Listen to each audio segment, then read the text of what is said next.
coffee break. I can yell loud enough so everyone can hear out in the hallway. We need someone with a bell or something out there. This is the last but not least panel of the day because we get to shift gears and talk about copyright in the creative industries. And obviously there's a lot going on there. This is our culture industries, movies, TV, music. So like the other areas we've been talking about today, this of course has intellectual property associated with it, and thinking about how the role of property in copyright is equally important for these culture and content industries is going to be the job of our panel today. Like the other moderators, I'm not going to go through the distinguished bios because you have it in your materials and in the interest of time.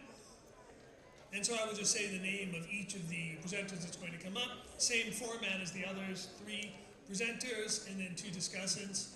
And we, again, like the other panels, will hope to have time for audience questions.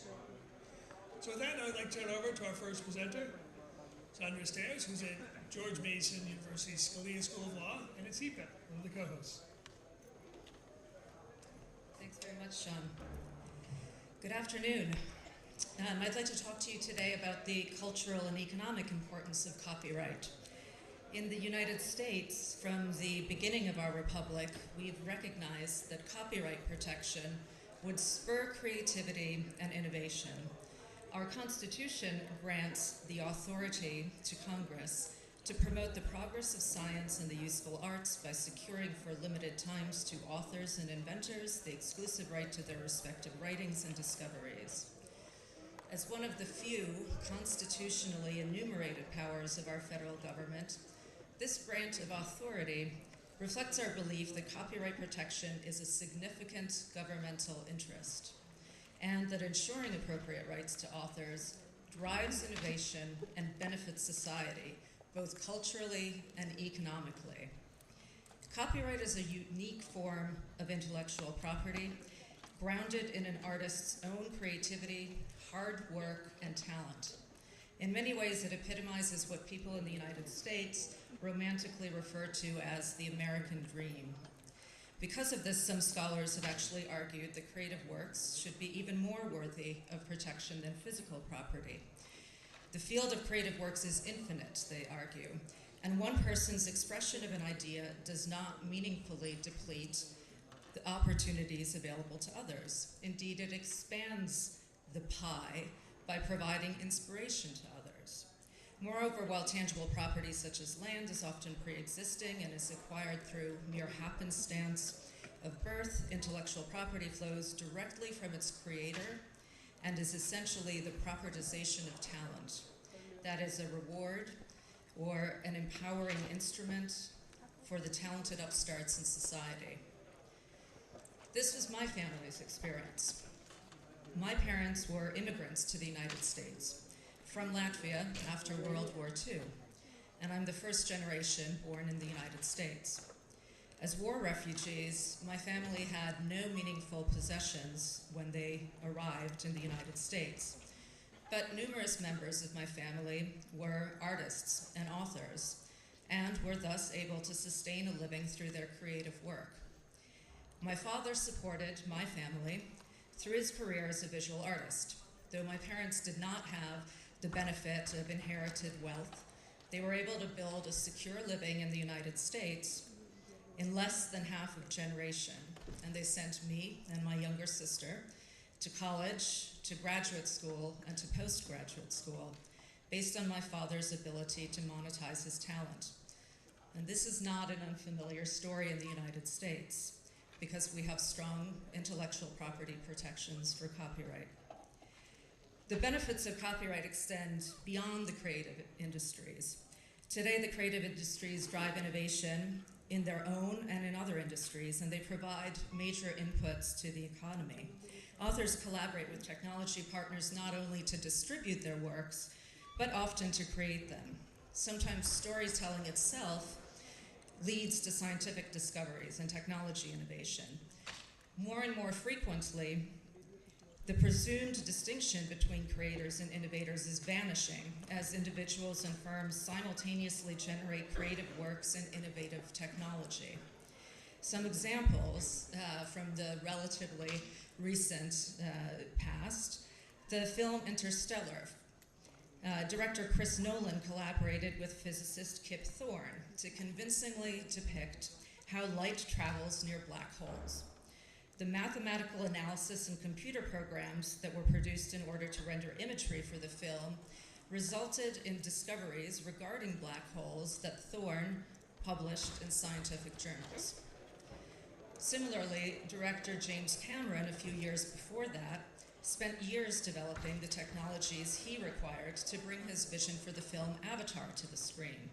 His work required a number of groundbreaking technological advancements, state-of-the-art technologies such as new cameras, leaps forward in 3D, and advances in performance capture technology. All of these are continuing to benefit professional filmmakers as well as other businesses. Similarly, Getty Images, which is a leading creator and distributor of still imagery, video footage, and sound recordings, was the first company to license digital imagery online. And it has developed and deployed tools to allow users to intuitively search for, license, and download images for use online in publishing and broadcast settings. Getty licenses over 30,000 images a day, and that's more than 2 images per second. And this is possible because it developed the technology tools to efficiently set license terms via automated digital transactions. And for the creative communities, these sorts of innovations are simply part of their daily businesses. Hard data from WIPO also supports the fact that copyright benefits us both culturally and economically. Analyzing 30 national studies of the economic contributions of the copyright industries to GDP, the World Intellectual Property Organization has found a strong and positive relationship between contributions of copyright industries to GDP and economic freedom, global competitiveness, global innovation, and research development. This shouldn't be surprising given the important role property rights play in creating efficient markets, encouraging product differentiation and competition, enabling division of labor, and spurring investments by entities beyond the original creator. It's notable also that copyright industries provide big benefits for a wide variety of countries with different cultural and economic circumstances. For example, not only do these industries account for a large percentage of GDP in the United States, just under 12%, but they also account for a large percentage of employment in Mexico, also just under 12%. Moreover, in countries where copyright protection exists and is effectively enforced, the creative industries can be a tremendous source of revenue for a country. Prior to 1994, Jamaica was not a member of international copyright conventions, but given its well-loved popular music, this was a big missed opportunity. Since joining the Berne Convention and other international IP agreements, royalties to musicians paid by countries around the world have become a major source of hard currency for Jamaica. Finally, copyright protection enables the preservation of local culture and cultural diversity. Copyright enforcement enables creators locally to compete and to continue to make a living from their talents and their traditions, passing them on to future generations. Not just incidentally, enforcing the rights of both local and foreign creators ensures that local creative industries compete on a level playing field, instead of having to contend with very cheap, pirated versions of slick, crowd-pleasing entertainment from abroad. Moreover, for a country like India, which has a sizable emigre population in countries like the US and UK who wish to retain cultural ties with their homeland, protecting the copyrights of Indian creators could well ensure the viability of these foreign markets for Indian cultural works. In the United States and in numerous other countries around the world, copyright laws are currently being evaluated and amended, particularly with respect to how digital technology and new digital marketplaces have affected them. I would propose that we keep the following guideposts in mind as we conduct these reviews. in order to ensure that copyright continues to spur cultural and economic benefits for our societies. First, stay true to technology-neutral principles and take the long view. Copyright policy works best when it is rooted in technology-neutral principles that remain meaningful in the long term. The legislative and regulatory process cannot reasonably keep up with changes in technology sufficiently to tweak laws as new technologies come and go in the marketplace. Hence, it's important to take a long view of copyright and innovation policy and ensure that copyright owners can take advantage of new markets as those develop.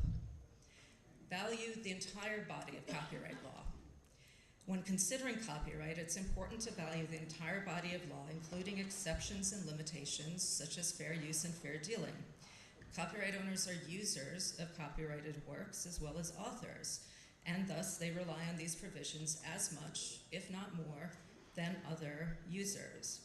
These provisions have to remain robust, but they should be developed within the context of each country's national legal framework, rather than imported from other countries. Moreover, such exceptions and limitations cannot be made to carry too much weight or to become ever expanding. Otherwise, they lose their meaning.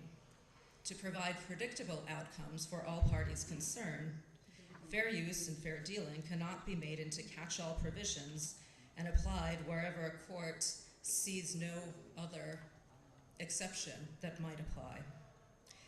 This would undermine the value of the rest of one's Copyright Act. Furthermore, to the extent that this happens, authors as well as businesses in other sectors that rely on stable doctrines when determining whether or not to license particular uses will instead be forced into all-or-nothing litigation gambles. We should not elevate exceptions and limitations above other parts of the law.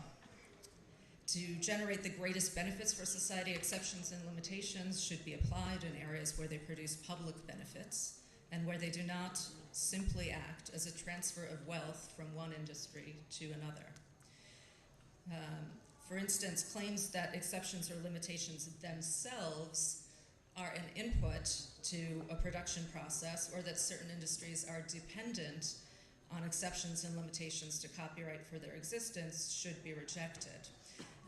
As our moderator, Sean O'Connor, has argued in some of his recent work, such claims are no more than rhetorical tactics that attempt to obtain for free the copyrighted works that are an input into the product of the so-called exceptions industry, while at the same time ensuring that that industry's own products are robustly protected so that they can obtain a return on their investments. Third, we should ensure that we are strengthening the ability of authors to create and disseminate works. And I emphasize disseminate works. To benefit society, copyright law must have a dual purpose: to encourage creation and dissemination of works. If authors are unable to use their property rights in their intellectual labors effectively, and therefore decide not to release their works to the public, we as a society gain nothing. Finally, we should rely on the marketplace and on private ordering, absent clear market failures. Giving creators strong property interest in their work and allowing them to determine through private arrangements the terms on which those works are licensed and sold is the most effective way of ensuring that goods go to those who value them the most. Unless there's an instance of clear market failure, governments should allow a free market to flourish and limit government intervention to enforcement of rights granted and the recognition of proper exceptions and limitations. The common thread of all of these principles that I've proposed is that protecting authors is in the public interest. By securing stable rights to expressive works and vesting the choice of what to do with those works and those rights in authors, we all flourish. Thank you very much.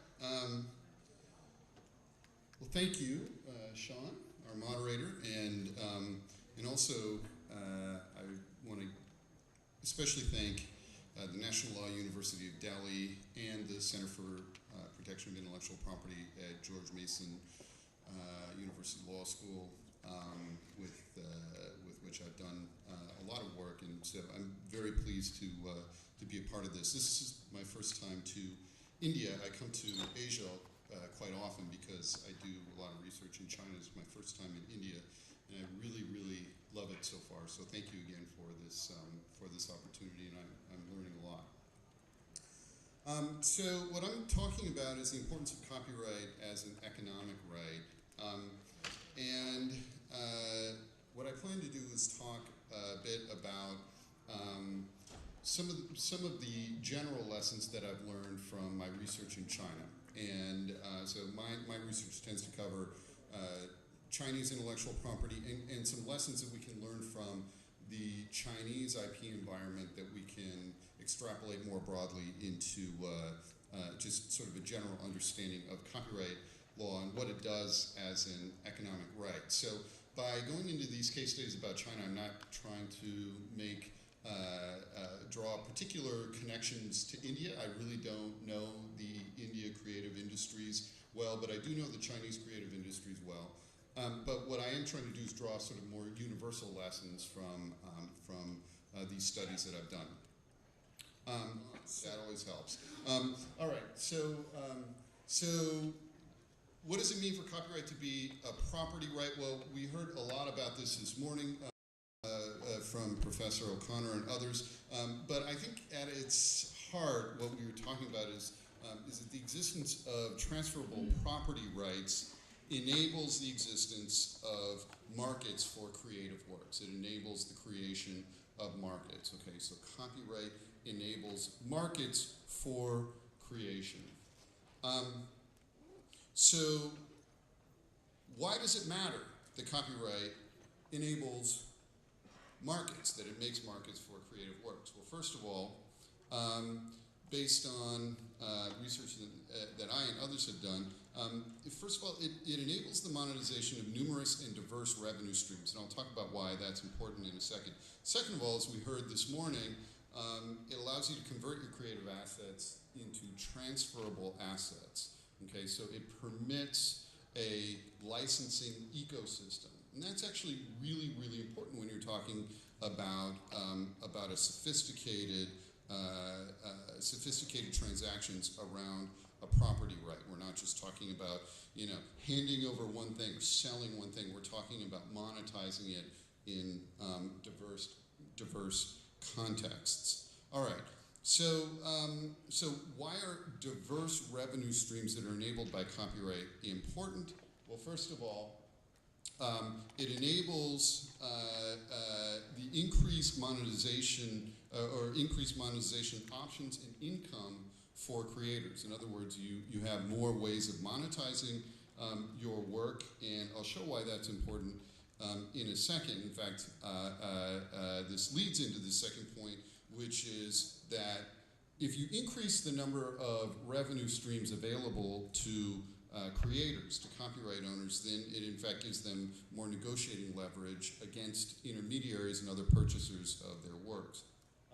And then third, it promotes stability of the industries as consumption habits and technologies change, because, right, this year maybe everybody goes to the movie theater to watch movies, but next year they might watch them all online. If you're not able to monetize at those points of consumption, right, then the industry can in fact be in peril, and I'll talk about that again in the Chinese context in a minute. Here's a brief, sort of a brief example of how what I mean by revenue stream diversity.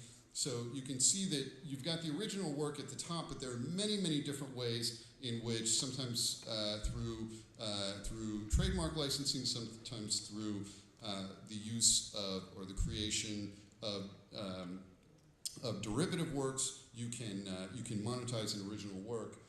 So if you look here, you can imagine the original work being Nemo, and you've got all these other copyright-related works around it that all provide revenue streams, and that leads to healthy industries. So again, Disney, one of the reasons Disney's such a strong company is it's so good at diversification. But this is not just important for the Disneys of the world, it's equally important, in some ways more important, for small creators that have a smaller number of properties to rely on. They have to be able to have access to every revenue stream that those few properties they own are able to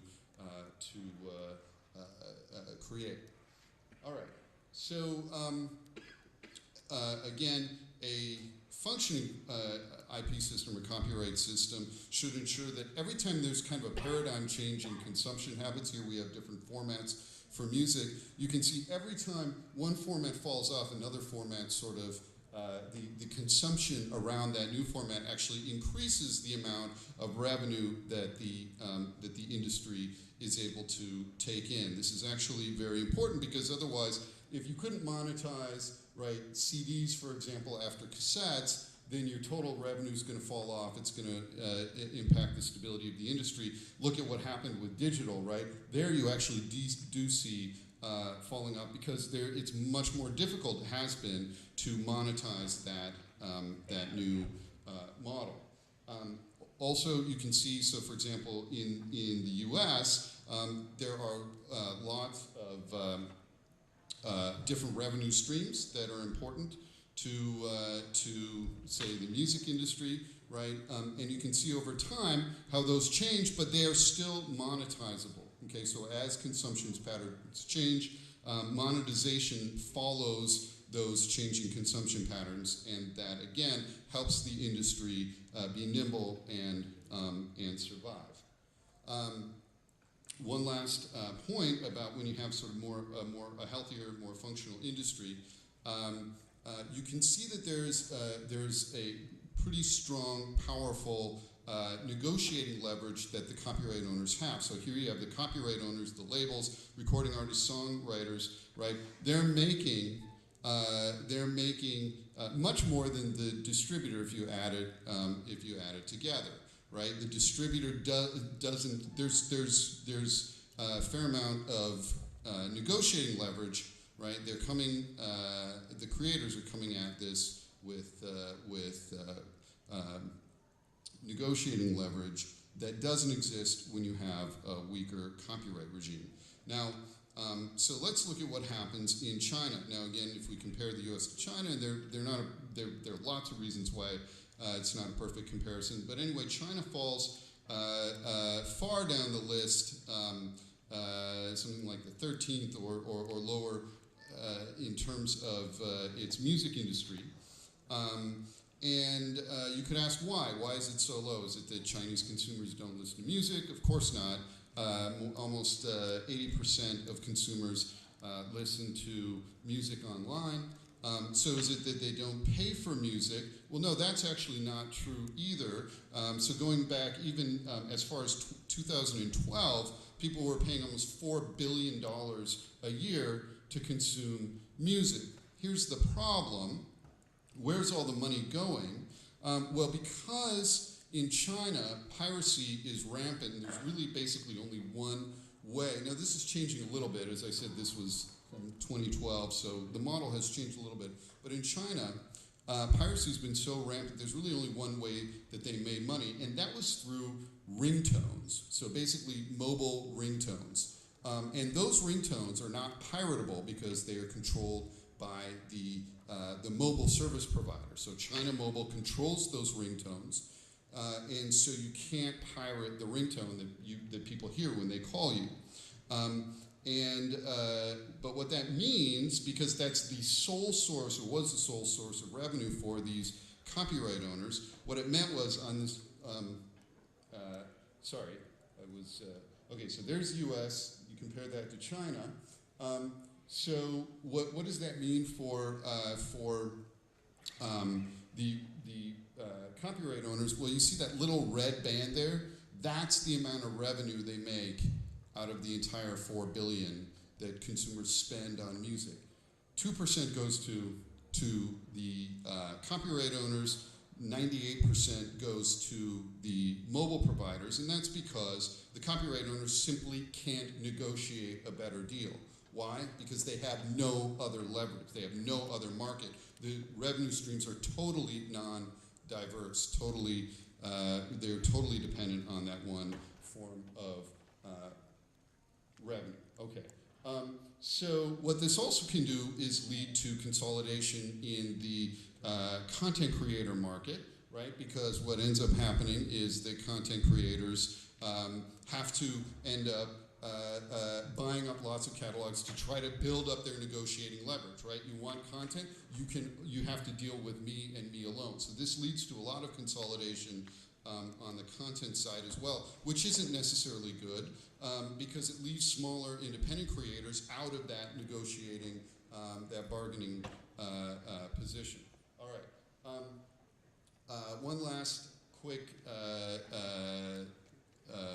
example comes from the film industry in China. So you see the red lines on this graph. That's China's film industry. You can see the growth since 2004. It's been astronomical. The U.S. is on the blue line on the chart. So you can see China's really taking is actually surpassing the U.S. Well, where is that revenue coming from in China? Well, what you see on the left side of the graph here is worldwide film revenue streams, okay? The blue line is box office revenue. The red line, so this is sort of the global average, the red line is aftermarket revenue, so non-box office revenue, everything besides what you earn through theatrical revenue. That is higher than box office revenue by a significant margin as a global average. But look at China. On the left is box office revenue, on the right is everything else. Because again, piracy is such a problem in China that they're almost totally reliant on box office revenue. So you have this huge boom in film industry revenue, but it's all coming from the box office. Now you may say, well, who cares? Revenue is revenue. The problem is, look at what's happening to China's box office revenue. It peaked, and now it's plateauing. In fact, it's dropping, right? So this is what happens when you rely on one revenue stream, is you're totally dependent on the intermediaries relating to that revenue stream and ultimately on particular idiosyncrasies of one type of distribution or one market. All right. The last point I guess I want to make is that I've talked here about piracy and kind of the role that it plays in making it more difficult to have a robust, sort of diverse set of revenue streams. But I also want to just say one point about kind of capacity building, because this is something I see in China and that I've heard about in India as well. So we can talk about piracy, we can talk about enforcement, but enforcement is just one piece of the puzzle. It's just the first step. Monetizing diverse revenue streams and getting to that fourth form of property that Sean talked about this morning, which is licensing, which is incredibly important, getting to that requires the development of a licensing ecosystem. And by that, what I mean is you have to have the institutions and processes in place to be able to unlock the value of copyright as property. And so that's something that you have to consider hand in hand with enforcement. And I guess that's my final thought. Thanks.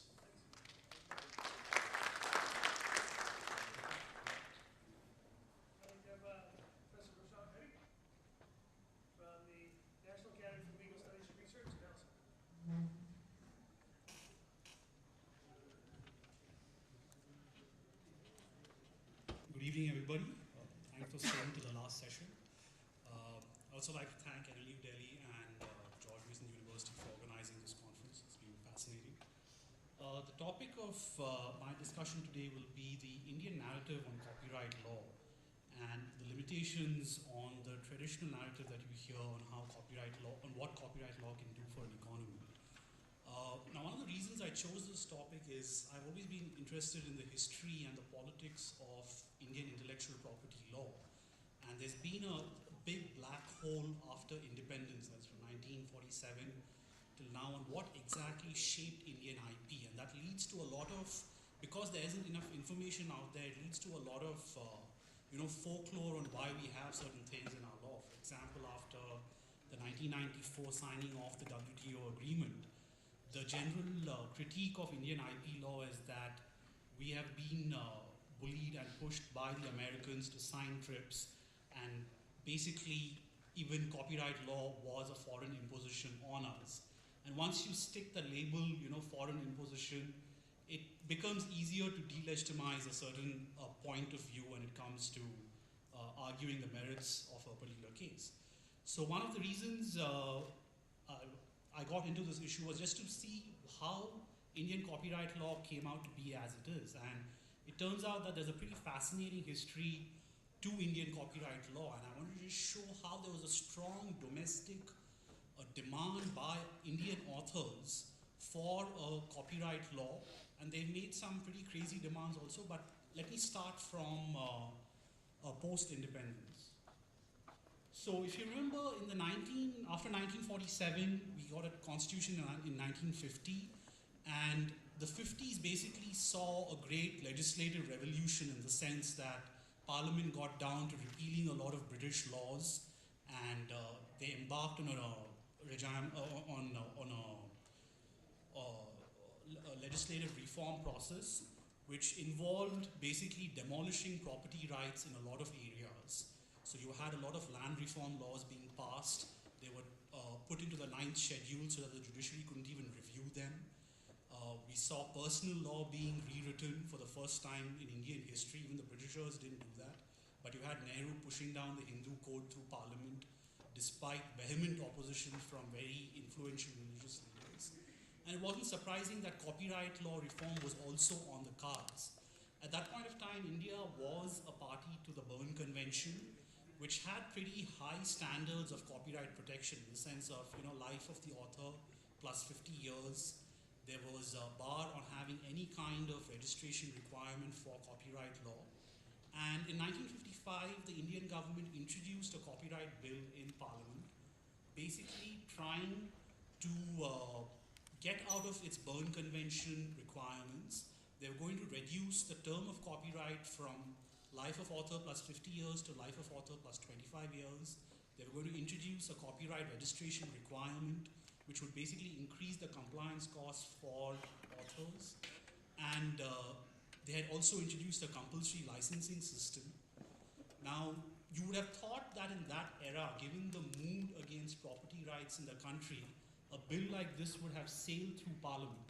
But surprisingly, that didn't happen, because there were a bunch of authors in Parliament, in the Rajya Sabha, the upper house of Parliament, who basically they had their personal interests at stake at some level, but they also felt very strongly about copyright law.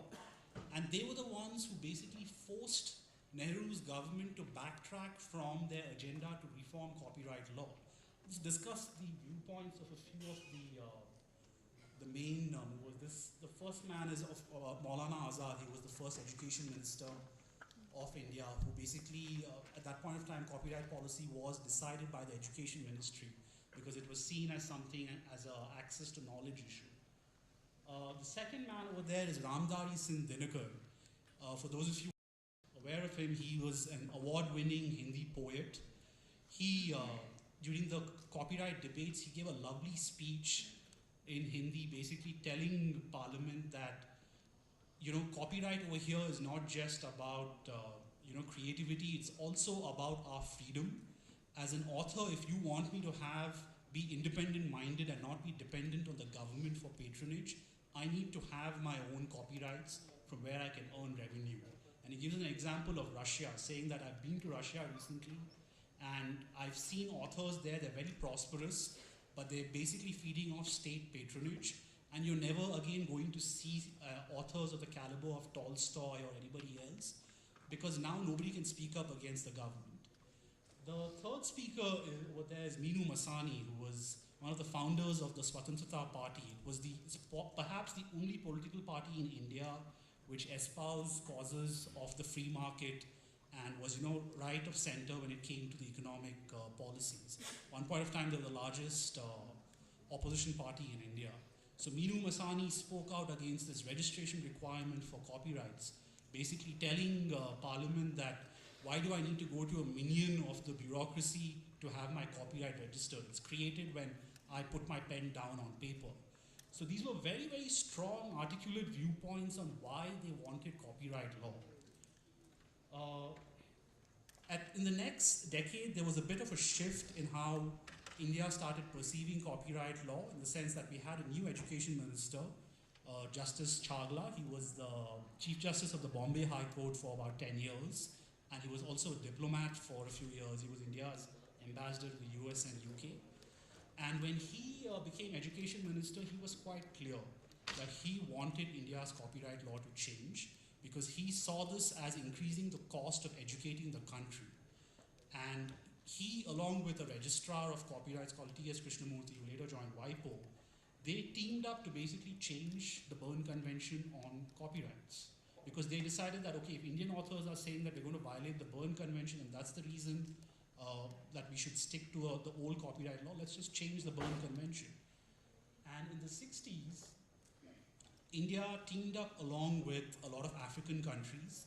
And in 1967, at the Stockholm Conference on the Berne Convention, they managed to achieve a very rare victory in international law at that point of time, whereby they basically forced the developed countries who were on the Berne Convention. The US wasn't a signatory then. It was mainly the UK and Mexico which had commercial interests. UK because they used to supply English language textbooks to the developing world, and Mexico because they used to publish Spanish language educational material for most of the Spanish-speaking countries. And they basically managed to get certain reservations passed for developing countries that included dropping the term of copyright law, having basically something like a liability system for copyrights that were used for educational purposes. That is, you would only pay out, anybody could use it for just compensation. And there were certain other restrictions that they managed to insert into copyright law. For that time and era, this was a huge victory for Indian diplomacy. But what's surprising to know is that this actually never got ratified by India. So by 1971, you had the Paris conference happening. The Indian delegation going to that particular conference had changed entirely. None of the old members were there. And the Paris Convention still allowed developing countries to create some kind of compulsory licensing system, but it was extremely complicated. It wasn't as easy to implement as the revisions that were approved at the Stockholm Conference. And one of the reasons for that is you had, again, in 1967, a lot of Indian authors slamming the Indian government, telling them that their approach to revising Indian copyright law at the Stockholm Conference amounted to licensed larceny. So these three gentlemen here, the first is Nizim Eski, the second is A.G. Nurani, and the third is Khushwant Singh, a Jew, a Muslim, and a Sikh. All minorities in the country, they all slammed the government for how it was approaching copyright law. And I guess that's one of the reasons that India never actually signed the Stockholm Protocol and backed away at Paris 4 years later.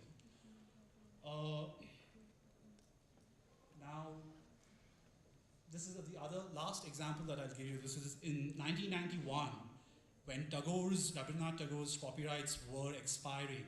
You had the university which held all his copyrights lobby the government to extend copyright term from life plus 50 years to life plus 60 years. And for the first time in Indian history, the government actually passed an ordinance, a presidential ordinance, rather than even wait for parliament to convene and pass a particular law. And then you have Javed Akhtar in 2012, who basically changed the face of Indian copyright law.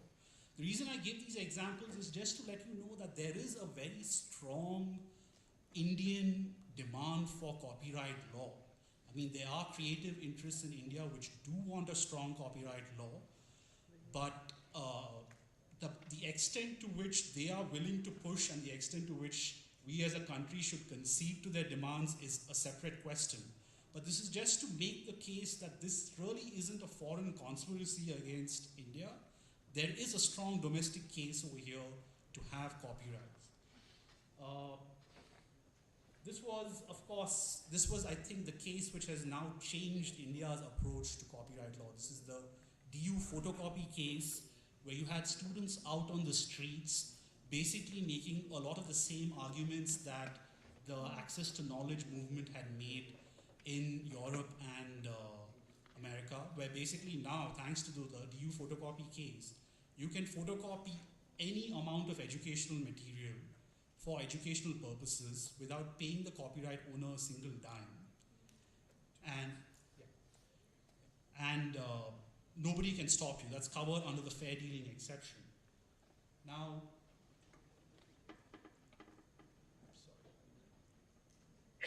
I'll end by just pointing out to some of the limitations of the traditional copyright narrative that we hear from a lot of American lobbies like the CIIPC, which is run by the US Chambers of Commerce, or the United States Trade Representative. There are limits to what copyright law can do. It's necessary to remember that it's only one part of the puzzle. So for example, when you talk about copyright law boosting creativity and free speech, we also need to recognize that in a country like India, we do have censorship laws, we do have very regressive obscenity laws. No copyright law can change that approach. I mean, that is a different problem that we need to fix. So copyright law by itself isn't going to ensure a solution over here. The second issue that I want to point out is, and this is very often missed in the Indian debate, is we don't have a very strong competition law regime. I mean, our modern competition law is just less than a decade old, and we are still struggling with the issue of how exactly we're going to implement it on the ground. And that is an important point to remember, because in countries like the US or Europe, you have a competition law regime which has been built up over 100, 200 years, and they are better placed to tackle certain abuses by IP owners than we are in this state. So we need to design our regulatory frameworks perhaps in a different manner. The last point that I'll make is on the fact that copyright law at the end of the day is also dependent on certain market institutions. I mean, one of the problems in India is we concentrate too much on copyright law to fix problems in the creative industries. But if you look at the Indian music industry, one of the biggest problems is that unlike their counterparts in other countries, they don't have strong author lobbies. So that automatically curbs your negotiating power and your enforcement power to a certain extent when you're negotiating within the creative industry. So here we have a clutch of Indian music labels who can basically beat the authors into submission because they aren't, they basically aren't united enough. And this is not the case in other countries. In a lot of other countries, the authors' guilds and the screenwriters' associations are very, very strong. So these are the differences that I would just like to point out to the members of the audience, because we need to be careful when we are looking at foreign countries, when we're trying to design our own regulatory systems. And it's necessary to keep these issues in mind while we debate copyright law in India. Sorry for taking an extra minute there.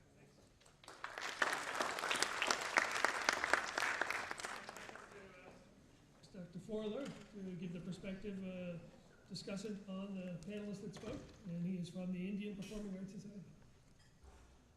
Thank you very much.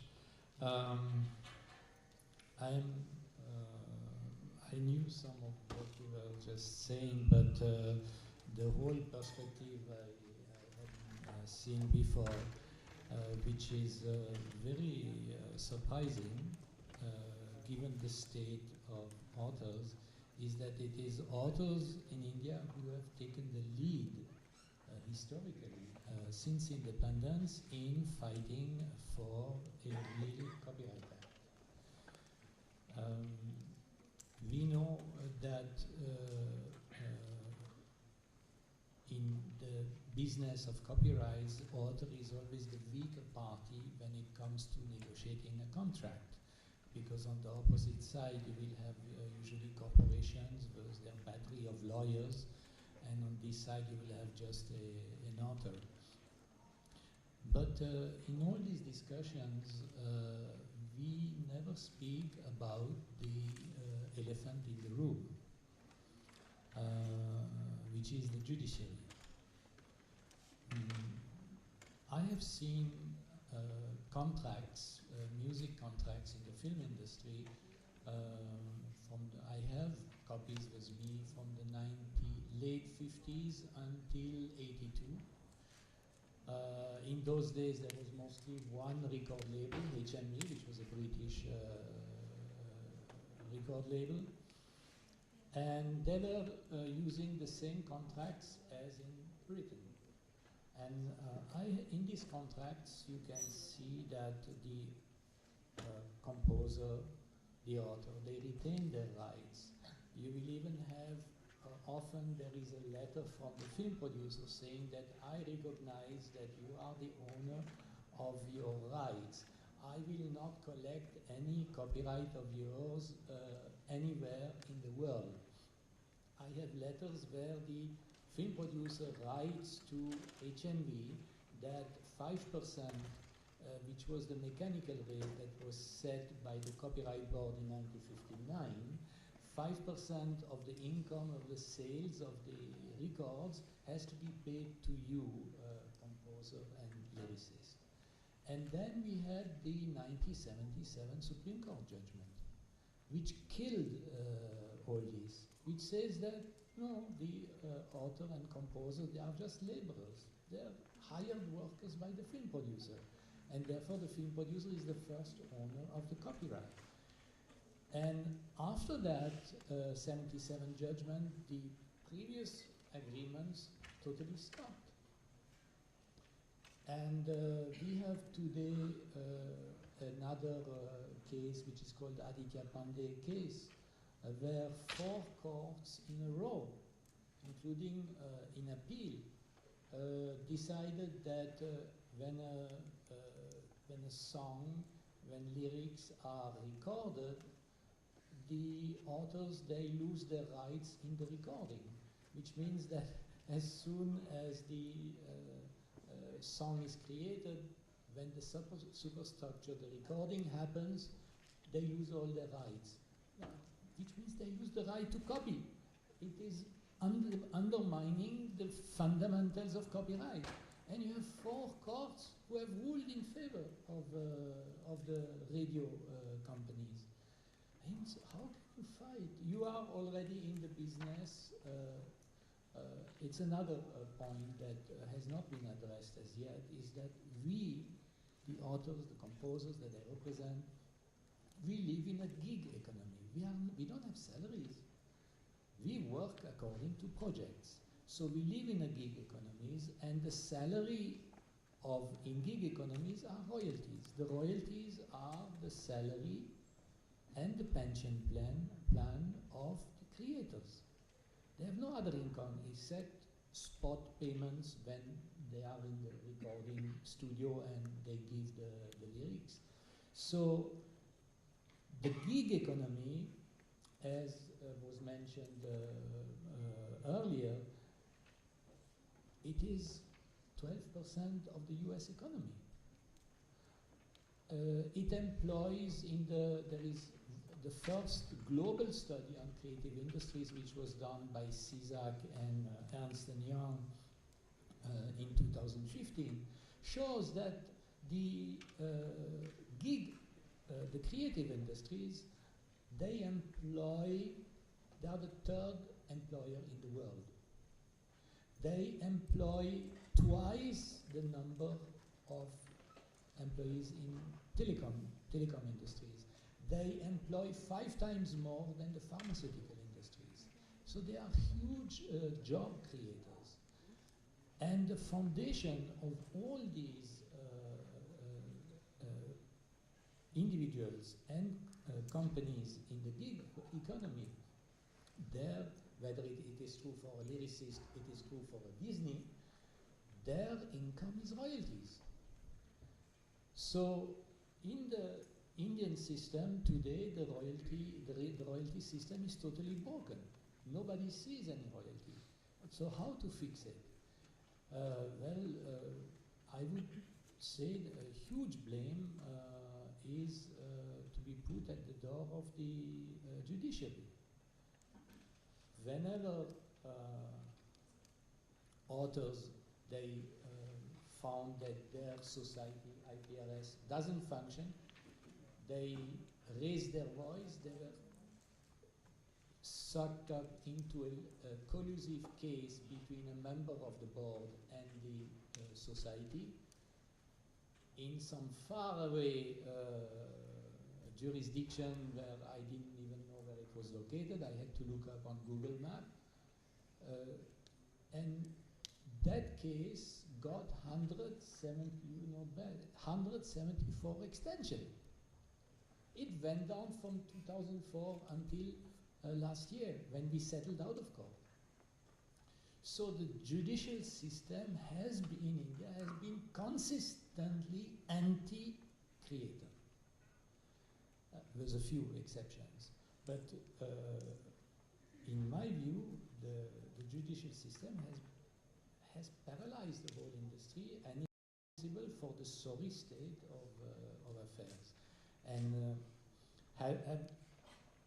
happily, the parliament intervened in a very drastic way, in a very unique way, by saying that whatever may have been your agreements, 50%, you have a right to royalty to 50%. And this right to royalty is unwaivable and unassignable. So sign whatever agreements you want, work for hire, whatever, it has no meaning, it is invalid, you will have to be 50%. Now this is very drastic. And it shows that the situation was so complex, was so hopeless, that the only way for Parliament was to go and with a sledgehammer introduce such a legislation. Yeah, I should stop here.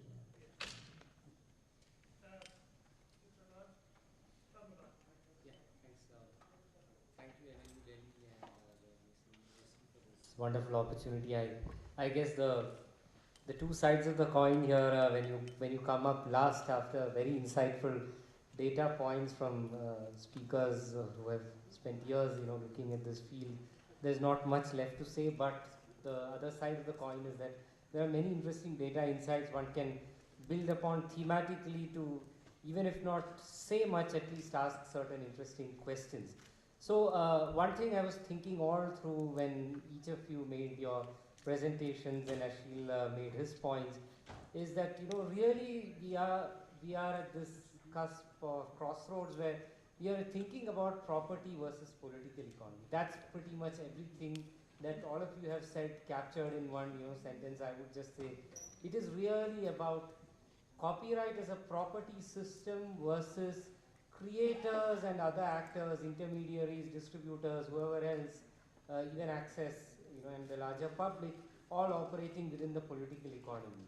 So in this, broader context, I would like to structure my thoughts broadly by addressing three different thematic points to each of you, Sandra, Eric, and Prashant. So I'll begin with Sandra. In your presentation, you had largely focused on the principle of technology neutrality and the exception industry and how copyright law should not really be interpreted in such a way that certain exception industries benefit at the cost of content creators. So to me, I see a little bit of inherent inconsistency here. Let me just explain this. When you go back to 2005 and 6, the kind of technology providers colliding with copyright law or content creators are largely your Web 2.0 platforms. So you have your YouTubes, Facebooks, and so on. And today countries are increasingly coming to the point of view that there is a value gap in the way that YouTubes and Facebooks are pretty much going behind the notice and takedown regime and conveniently using copyright content to build whole economies while content creators, except for maybe PSY and some of the other guys who become superstars using these intermediaries, the rest of them are really undercompensated. So that's one kind of technological phase that we have been through and which continues to dominate the intermediary industry. But then there is also today the Web 3.0 players. You have a Netflix, you have Hotstars in the Indian context, or you have Amazon Primes, and they are not just distribution intermediaries, they are also content creators, in the sense that they are investing huge amount of money in creating new content. So it's actually benefiting the content creator economy. I know stand-up comedians in Hindi who are making a lot of money now putting out their content to Amazon Prime. So they gained a lot of fame using YouTube, but they weren't really making much money. But the money is now being made with the Web 3.0 platforms. So when you talk about technological neutrality, I would urge you to sort of think about, yes, technology at a broad level, they are all digital platforms, but technology merged with certain kind of business models. One could say that whether it's judiciary, whether it's the parliament, institutional actors shaping copyright policy, maybe it's time we abandon technological neutrality to the limited extent of saying that when it comes to certain kind of digital platforms, they're doing better in addressing the value gap than the others, and maybe we need to think about the intermediary liability regime differently. What we had built for Web 2.0, I mean the famous celestial jukebox, idea behind the MCA and so on, may not really be what we need today, because there are others who are doing better, and maybe we need to create a set of incentives and disincentives for Web 3.0 platforms, promoting them over the Web 2.0 guys, or the subscription models and so on. So that's just one thought I had regarding your points. Coming to Eric, I thought it was very fascinating to hear about the Chinese industry, and in many ways it's not very different from the Indian industry, in the sense that major part of the royalty is, or the revenue is coming from theatrical distribution for films, and even in the context of the music industry, our indie music industry is minuscule really, right, compared to what we are still dependent on to film producers. So in this context, and circling back to what Prashant had mentioned, and even some of Ashil's thoughts, would you think of a potential model like in India, in the Copyright 2012 amendment, where you realize that there is a market failure problem? You do not want to leave it to collective bargaining alone, because you had mentioned collective bargaining as part of your presentation. And you would advocate that the state says, yeah, there is a proprietarian model, but there is also a political economy failure here.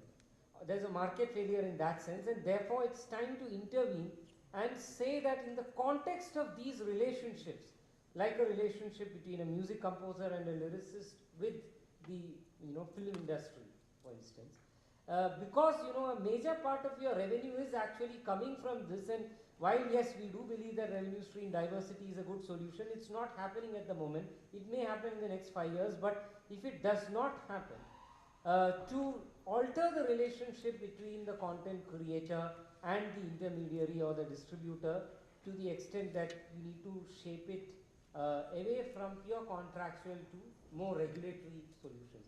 Do you think that's a workable solution? What would be your thoughts on that? Prashant, coming to your presentation, you had not spoken much about judiciary as an institutional actor. So coming back to Ashil's point that the judiciary has wrecked the copyright system in many ways, right? Could you, sort of enlighten us further on, some of these thoughts? Now, before leaving each of you to respond to this, I would also like to bring in my last, point, which is just an independent. Now, where is innovation really happening? Is it happening at the copyright end today, or is it happening at the data end? When I look at consolidation in the industry, or even an unconsolidated industry today, where do you see value in a Netflix or a Hangama or a Ghana? It's in their ability to read into your consumer behavior and then use that data insight to urge you to consume copyrighted content in a different sort of way. So in the innovation economy itself, is copyright sort of taking a backseat? Is the property story taking a backseat and the data story becoming more relevant to how innovation is happening? And if that's the case, how would each of you think about the data moat as your asset, and realize that today the data moat is getting siloed, right? Amazon Prime in another 5 years could very well acquire, Amazon could very well acquire the other players, and then the relationship would be between a player who doesn't really care about the copyright story as much as saying that, look, I am the big data player, I am providing the best experience to users, right? And then copyright creators at a disadvantage because they are playing with this independent entity which has huge data insights. So if you're talking about data moat, how would you think about this whole relationship of creators versus data holders in a different sort of way, and how would you find the right solution? Where would you find the right solution in copyright law? Is it going to be more competition? So that's something, I mean, I would generally put that thought out there, and for each of you to sort of think about. Thank you. So should we just go down the line? Go ahead, we can go. Okay. Should come on a second. I will start speaking and it will magically come on, and if it doesn't, I'll keep speaking until it magically comes on and start doing my magic. You see? Okay, so the magic worked. So, with regard to your comments on my talk, I think you're maybe combining two separate points that I was making. So, on the technology neutral point, I was suggesting that when we look at copyright policy, we should look at it with a long-term view, that we can't be constantly tweaking the law and trying to anticipate new markets, new digital technologies, and tinkering with the law with the expectation that we'll be able to spur additional innovation in certain subsectors of the economy by doing so. And I think we can't do that for a variety of reasons. First of all, we oftentimes, at least I hear in US policy circles, this argument that, well, we need to enable this new technology sector to advance, and so we should really tamp down copyright rights to allow this new sector to bloom, because we'll have greater benefits for society overall, because there will be all these great new jobs and innovation and all sorts of things. And I would make two responses to that sort of argument. One is you've got hundreds of years of history showing that copyright law does actually work in advancing innovation and in advancing creativity and in advancing both innovation and creativity in industries even beyond the creative sector. And so to undermine copyright protections on the theory that they'll somehow spur new innovation in other sectors without any proof is simply guessing and gambling with society's overall economic health and cultural heritage. In the United States, and I think in a lot of other countries' laws, but certainly in the United States, the Copyright Act takes the approach where it grants broad rights to the author and then carves out limited exceptions. And so my point is to stay true to that sort of a principle and say, we're not going to try and make a very specific articulation related to today's technology of how those rights would be interpreted. And this type of a debate has come up every time that the Copyright Act has been revised. When cable was the hot new technology, the law actually had to be revised because there were a couple of Supreme Court cases that looked at the act and said that those new technologies were outside of the copyright Act and did not have to pay license fees, and so recently also in the context of new technologies, of course, the Aereo case kind of took a similar tack and argued that, Aereo shouldn't have to pay royalties to creators, and that happily turned out the opposite way. So that's my point on the technology neutral issue. But to address your point on, should Netflix and Hulu and others be treated differently than a YouTube? I think they should, and I think they are actually, because I don't think Netflix and Hulu and other subscription services like that really take advantage of like the DMCA notice and takedown provisions the way that YouTube does and other user content generated services do, and that's where you do see the value gap coming up. The other point on the exceptions industries and why we shouldn't consider that the exceptions industries are somehow a valid category. And should be treated, differently than other industries. I think, if you start taking an approach that recognizes this rhetorical tactic and grants special privileges, I think it's ultimately going to be destructive to both industries in the end, because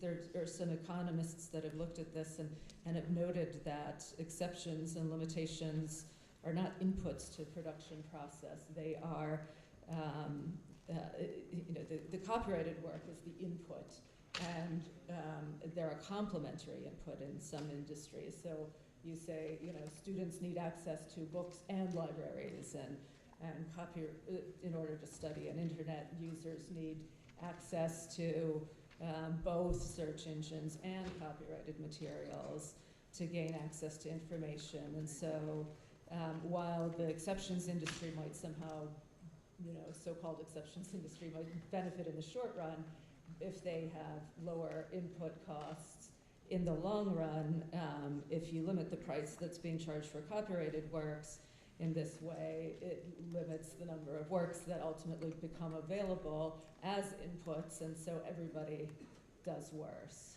So that's what I'll say on those points. Hello. Yes, a great question about the role of whether a regulatory solution would be fitting in this kind of context. And I think what you mean is to mediate this often what you have are these bargaining asymmetries that develop between different industries.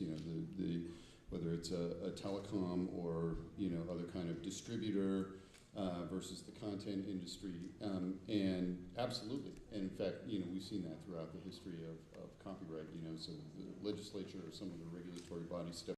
I'll give another example of from China. So I used the China Mobile ringtone example, where China Mobile was earning 98% of the billions of US dollars in revenue, and paying out 2% to copyright owners. And I think that absolutely is a antitrust issue. It was a monopsonist, really. It was the only buyer for the only buyer of value for copyrights. But of course, it was China Mobile, a huge state-owned company. That's a very difficult antitrust case to bring. But what has happened, and this is very interesting, is that so one place where licensing has really taken off in China, and there are very specific reasons for why this happened, but in the online space, you had these sort of YouTube clones that were distributing all kinds of pirated content for years, and then suddenly they got sort of copyright religion and started getting licenses, and when they decided to invest in copyright licenses, they decided, well, as long as we're putting the money in, we want exclusive licenses. So you had this handful of very powerful intermediaries, these big video websites, that were getting exclusive licenses and then suing the heck out of each other and out of other pirate websites. And this drove a licensing bubble, and the licensing fees rose astronomically. What ended up happening was actually this same exclusive licensing model was copied by these websites in the context of music. So they were then getting exclusive licenses for music. And of course, this doesn't happen, as far as I'm aware, anywhere else in the world. You don't have websites or one online intermediary. Let's say it'd be like Universal Music giving an exclusive license to its entire catalog to YouTube or something, and no other online distributor could lawfully distribute it. It just doesn't happen anywhere else, but it happened in China. And what these websites were then doing is saying, they were telling the copyright owners, oh, we're gonna distribute or we're gonna sublicense these works, and so don't worry, we'll sort of be your agent in China. But of course they weren't, or they were asking for unconscionable licensing fees. And so again, you had a market failure. There, the regulators did step in. So the Chinese commerce regulators stepped in and forced these exclusive licensees, big companies like Tencent, which is a huge Chinese company, to sublicense to competitors. So that's sort of one example. I mean, you saw antitrust has a history in the U.S. as well. When you had collective licensing organizations like ASCAP and BMI, the FTC steps in and the Justice Department steps in and deals with these mediates these relationships through what's now a consent decree, that sort of thing. So anyway, so there is a role for regulation. You also see it in the context of the safe harbor provisions in the U.S. I mean, that was really another regulatory solution to a conflict between to a market failure that was rapidly approaching, and the result there is that we've had a system that's had its problems, worked well in some ways, worked very poorly in other ways, but is now needs another stab at a regulatory solution. That's a model that has outlived its utility. I think in the view of many, and so I think again there's room for regulators to step in and try to bridge the gaps in these market failures.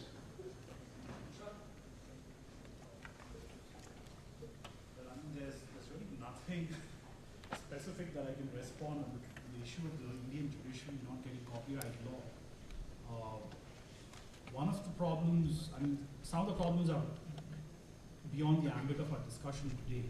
But on other issues, probably one way to ensure that they have that they interpret laws in a better fashion is to ensure that we write better laws. The Indian Copyright Act isn't exactly a model legislation for legislative clarity. It's a pretty poorly drafted law.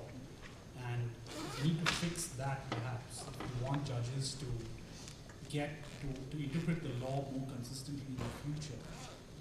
And the second problem, I think, is perhaps a fault that lies even within us in the academy, in the sense that if you're a judge and you want to use a couple of well-written commentaries on copyright law, you will have a tough time finding anything in the market, because the last 60 or 65 years of Indian scholarship has barely scraped the surface of Indian copyright law. I mean, we have some treatises which are written in the old fashion, where they just compile all the case law. But there is a dearth of, good educational material out there for judges and even if I'm teaching copyright law to my students, it's like I'll have to source material from 10 different places because there isn't that one commentary which explains all the concepts lucidly to someone who doesn't understand even the basics of the subject. I have to take that as indirect feedback on my book. Your book concentrated only on infringement and remedies, so this wasn't feedback on your book. Not sufficient clarity provided. We'll address that in the next edition, I hopefully. hope everyone here has bought his book. Okay, so we have some time for audience questions. That's great. Yes, there's a microphone right here. I had a question related to there was an instance where the one person copied the Instagram photograph, commented and sell it for millions. So what is your thought about such copyright infringement? Will you call it as a copyright infringement, or it is an work of art and does not come under the ambit of copyright? What is the opinion of the panel? So, I mean, I'll start. Maybe repeat it if your microphone comes on. Yeah. So the question refers to the artist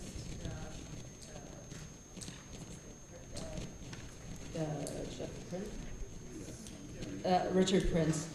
Richard Prince in the United States, and he is, I'll say, appropriation artist who has been sued for copyright infringement many times. The most recent instance is where he sourced material off of Instagram accounts, didn't really change it very much, added a little comment at the bottom, blew it up, and then sold it for millions of dollars at the Guggenheim Gallery and elsewhere. And he's actually being sued right now, and the plaintiff is being represented by a clinic which the Copyright Alliance, which I used to chair, set up while I was there. So that case hasn't been resolved yet, and so you can guess my opinion on that case. I think that he deserves to lose, and it is clearly copyright infringement. But there are other cases where Prince has been sued, and the results have been mixed. The earlier case involving the artist Cario, who was a photographer. He studied Rastafarians and produced a coffee table book of images and writing about them. And Prince took those images and manipulated them slightly, put some kind of lozenge-shaped dots here and there on them. In one instance, put an electric guitar in the hands of one of the Rastafarians, and again, similarly, blew the images up and sold them for millions of dollars. And in that case, there were like 25 images that were challenged, and for some of them, the court found that they had been manipulated enough that it was not an infringement, that it was a fair use because it was a transformative use. And in other instances, the court agreed with the plaintiff. I frankly can't see how the court drew the line between one set of images and the other set of images in that case. It's very difficult to distinguish, for me at least. Anyone want to respond on that? Take another question.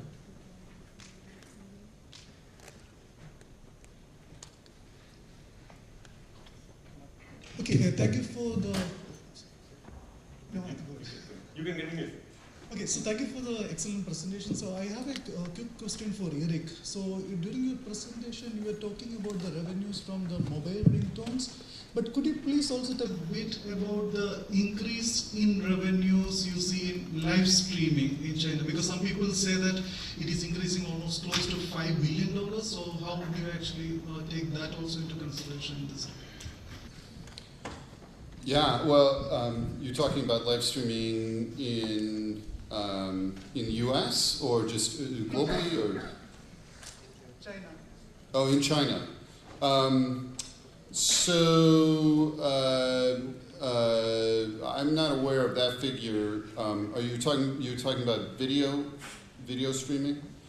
One of the interesting things is the video website. So video streaming. I don't know about live streaming if you're talking about sort of like, Periscope style live streaming. But video streaming in China has really exploded, and as I said, at least the revenues that are coming to copyright owners from video streaming, it's a very interesting history behind that. The reason that happened, the reason that the sites that are sort of like these YouTube clones did not just stay as pirate sites was in fact not because they were afraid of lawsuits or had anything really to do with their respect for copyright.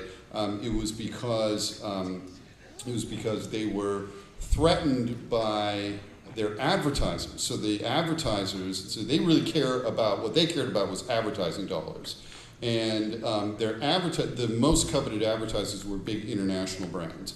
And so when Coca-Cola and Pepsi and McDonald's and Mercedes-Benz came to them and said, we aren't comfortable with our ads being associated with pirated content, that's when they decided, oh, well then we shouldn't have pirated content anymore. We need to start spending money on ads. And then they started spending huge amounts of money on ads, on licenses rather, on lawful licenses. And that then, because of that spend, and because, as I mentioned earlier, they started getting into exclusive licensing, they then sort of got copyright religion, because now they stepped, as exclusive licensees, they stepped into the shoes of the copyright owner. They now invested a lot of money in these licenses. And so it made sense for them to work with the government to start cleaning up piracy online. And then that ended up causing them, sort of like somebody mentioned the Netflix model, and sort of vertical integration, right? So they became not only the distributor but also content producers, because they figured we want to own our own content rather than just licensing it. And that, again, made them sort of double down on the copyright model. And so what you've happened is, again, this kind of new revenue stream, it's something that, I mean, I think it fits into the narrative that I was talking about, because you had it was impossible previously for copyright owners to monetize that new revenue stream, right? Those were online video companies that weren't paying for licenses, and then and nothing you could do suing them was working. The only thing that worked was pressuring their advertisers. And when that worked, now you're monetizing this new model, and that actually provides pretty significant aftermarket or ancillary income that's not just related to box office. But of course, the people who are making money from that aren't necessarily the traditional studios, or aren't only the traditional studios. It's all sorts of other creators as well. So it's a nice ancillary revenue stream, but it's one that, again, was really driven by copyright. It wasn't precipitated by some other, by a new business model or anything per se. It was really precipitated by this kind of change in the copyright approach that these websites took. I don't know if that's what you were talking about when you mentioned live streaming, but that's what's going on with revenue, streaming revenue in China, and it is really pretty significant now. It's like up to, I don't know what it is, but it's probably close to $1 billion annually now as sort of additional revenue for copyright owners. But that's the point. That's what they should be able to do by being able to diversify their revenue streams. It shouldn't just be all about theatrical revenue. It should be these other revenue streams as well. Okay, great. One last question, and the gentleman down here who was in line. Creative industries always gives birth to the different celebrities, and those celebrities, apart from a copyright in pursuance of performance right or related rights, they also have somewhere called a right to publicity. to what extent the copyright law, it accommodates the right to publicity. Or we need to now recognize a publicity right as a separate right altogether, or a new form of IPR. So I can answer from a U.S. perspective that those two rights have grown up separately in the United States, and the right of publicity and actually a right of privacy has developed as a part of the common law in many states, and the provisions vary state by state. They've been put into statutory form in state laws. There's not a single right of publicity law at the federal level in the United States.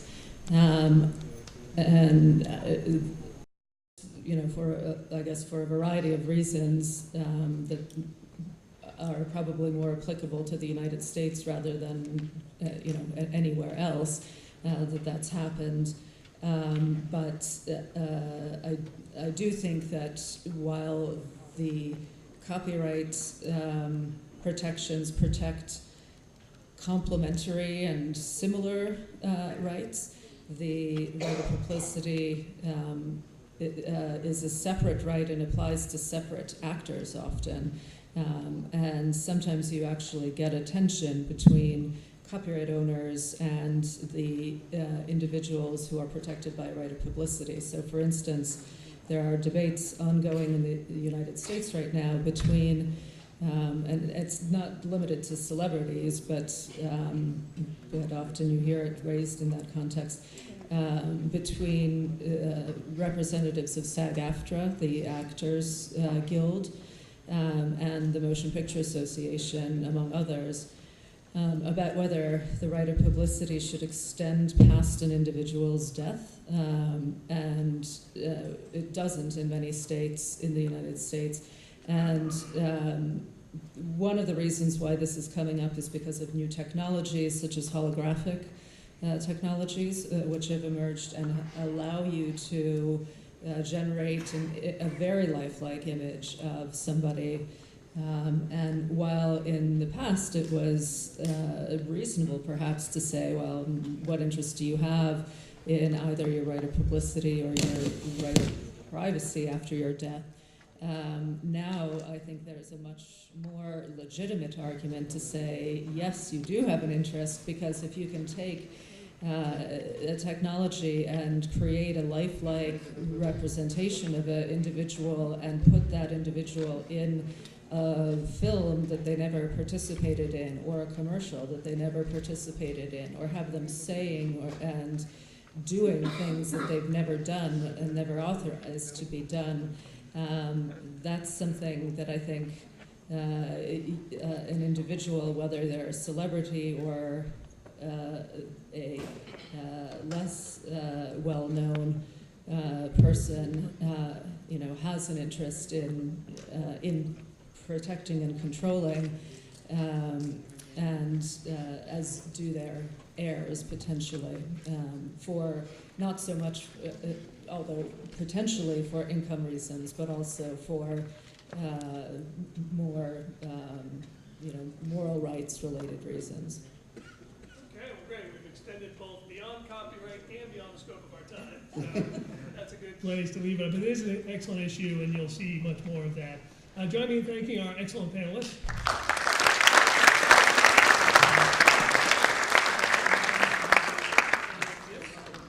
Before we do that, I have one announcement. So we are hosting a keynote dinner at Radisson Blu. It starts at 7. We've arranged for a bus which will leave NLUD at 6:30 sharp. So I request all the participants to be in front of the NLUD main gate by latest by 6:25 p.m. We'll leave by 6:30. And now I request Professor Sean O'Connell to present the comments.